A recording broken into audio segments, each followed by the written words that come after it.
I was talking with Levon. She was going through my catalog, and we were talking last week a little bit about painting in general. And so, can you give us a little bit of your observation and? Well, I'm a literal realist type painter naturally, and so when I started this project, which was our assignment so many months ago, to just do something at home and then bring it in so that we can all hear your critiquing of it. I started, following that photograph, literally painting all the crevices in the rocks. And when I was looking through his catalog there, I saw the painting of the two mountain goats standing on these rocks that could not possibly hold the goat, and having the light coming in through the canyon and everything just perfect, Technicolor, like a stage. So it was like, I understand now what he's saying. He's saying, let your mind be the artistic value, the artistic brush, to painting. Go beyond the realism, go into the world of how you want your viewer to feel, the fantasy of it. Yeah. I mean, those goats could never stand on those rocks the way they do. They might be able to get up there, but... They do. I mean, it's amazing. Yeah. But I'm always... These are the doll sheep that are like at Glacier National Park, and I'm amazed. You can have a sheer cliff, and they can just with their little... because they have hooves. Yeah. And they can just hang on there, which most people would have a hard time hanging on with their fingertips. And they will walk alongside a hill. It's amazing. And that painting is called First Lesson.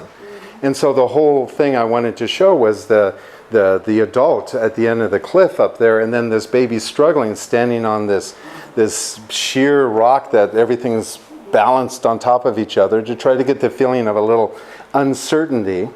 And then this grand old papa up on the cliff saying, "Come on, boy, let's do this together," kind of thing. Going to a place that is magical and wonderful. Sure. So yes, I could have found a calendar picture and rendered it, and that's usually the way that most of us produce things. We start off with a picture of some kind. And oftentimes, if we can render that picture well, we think we've just conquered painting. But the issue is that that's just the beginning. And so, like with Levon, she is such a realist. And I basically told her last night, I said, you have gotten to the point where I could put anything in front of you and you could paint it, right? And she says, yeah, she could. And I said, if I put this cup in front of you, you could paint that too. And we've seen her work. And she can. And if you did nothing but that would be extraordinary. But you know what happens? It becomes boring. It's true. It becomes boring. A lot of times you see really great technicians in music. And after the wow factor, you're bored with watching them. Mm-hmm. You don't really want to spend a lot of time listening to somebody who sings well. Exactly. It's like listening to a story that really is kind of safe, that you can relate to, but doesn't move you in a different way. Art has to transform the viewer to another place, another time, almost out of their space. It is our job to bring people out of ordinary into an extraordinary place and make them believe it's real. That's our job. Spielberg does it. He'll take a pile of clay and chicken wire, and you will absolutely fall in love with this creature, so much so that when he flies off, you're crying. It's like, but yet every commercial you saw for that movie, E.T., you thought, oh, I'm not going to believe that. That just looks like Play-Doh. What an ugly little creature that is. That's like so unhuman. It's like, who could love that? And by the end, you're crying because you're going, oh, no, go phone home. It's like, that's the magic that we have. And if you don't use it, shame on you. Yeah, I could teach you how to paint. I can teach you how to paint. I could teach every one of you. You could take a piece of plastic and put over your photograph, and you can copy it exactly. In fact, there are artists out there that teach that.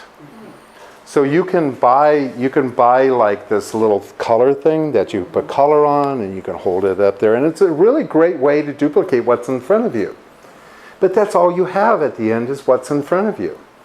It's a technical wonder sometimes when you look at it and go, God, if I could paint like that, I would be really happy. But then boredom sets in. Because once you achieve that, then you wonder, so. Art goes beyond that. It's up to the artist to take the viewer onto another journey. Take him to a place where things aren't quite so obvious, like in that first lesson painting. I have that little baby goat standing on a very vicarious stacking of rocks that you're not sure whether or not do things stack like that, but I've seen nature, I've seen incredible rocks sitting on top of little tiny pieces of dirt, pedestals, and you go, how in the world does that stand up like that? So, I use that to kind of show, kind of the imbalance, and this little baby sitting out somewhere where you don't know where he's going to end up. And when you watch these guys, you go, you wouldn't be out there. And these little creatures are jumping from rock to rock to rock. So he's standing out there all by himself on this vicarious rocks that look like they're going to shift. And there isn't any place for him to jump on. And then you have the big male up there going, come on, kid, let's go. And a whole story is being told right in front of your eyes, and you're unaware of that. And so, yeah, you picked that up yesterday. So getting back to the painting, it's like, yeah, you can get a really good photograph. And actually, you have to attribute the painting to the photographer or yourself. Photography is a terrible source for painting, for creating art. It's a good place to get an idea, but the viewer doesn't want to see a large photograph reproduced. If that's what we would do, it would be a boring job.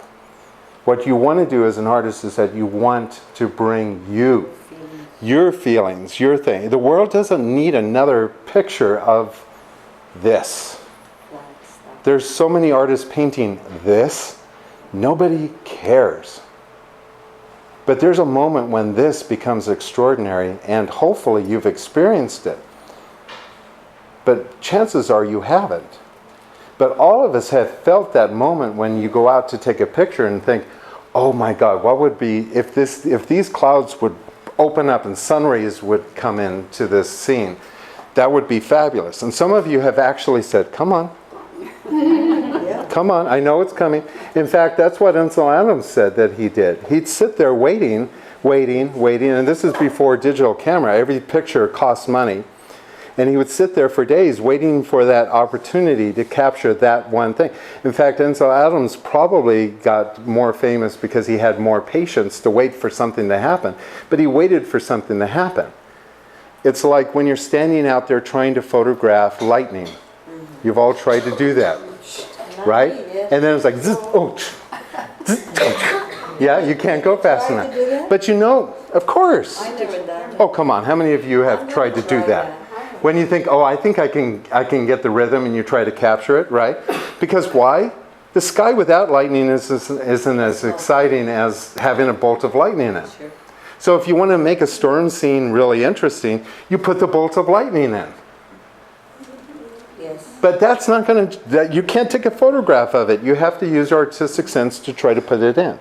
So that becomes more interesting. It's like, how do I do that? How do I capture a rainbow? How do I bring this feeling of light coming into a rainbow? And well, what color is a rainbow? What color starts off? These are the things that I sit and, how does a rainbow start? Yellow, red, blue, purple, or is it purple, red, yellow?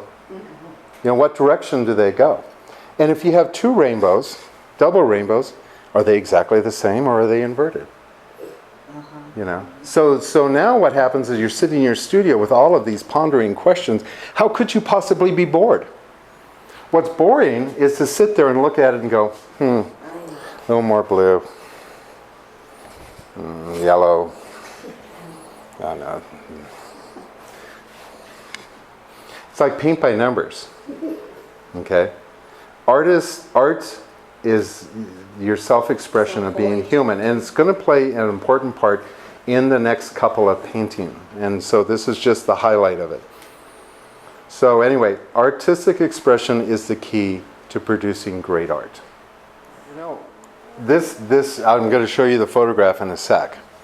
But if you think about being out there and it's a beautiful blue day, there's a certain kind of feeling that you get.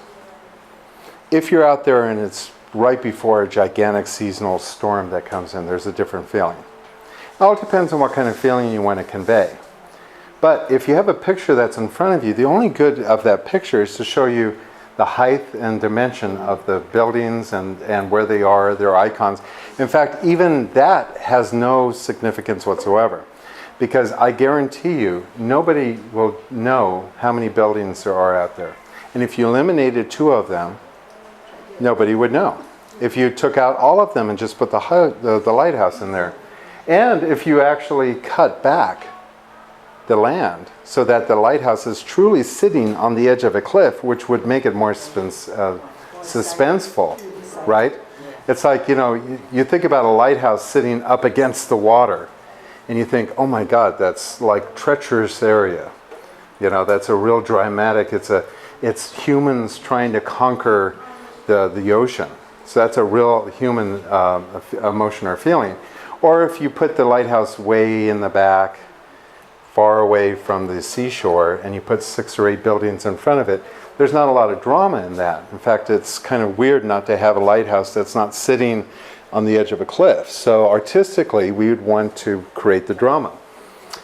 So what I did tell her is like, what if there was an incoming storm? What if the lighting effects were different? So I want you to look at this, and then I want you to see what the photograph does. Okay? Look at the photograph. Can you see how unemotional that photograph is?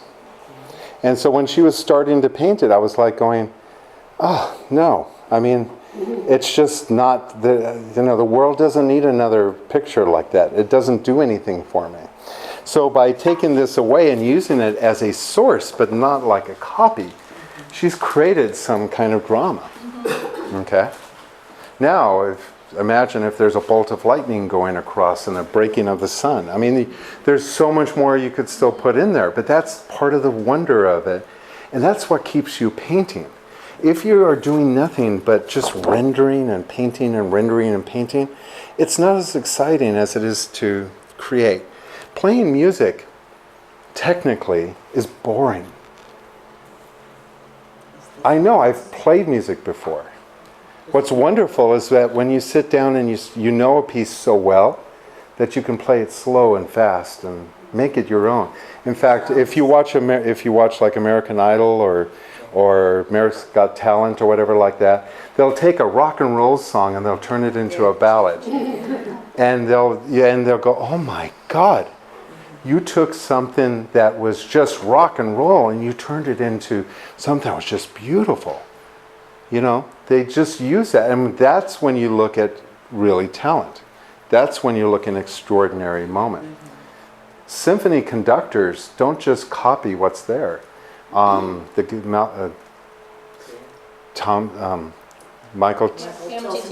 Thomas, yeah.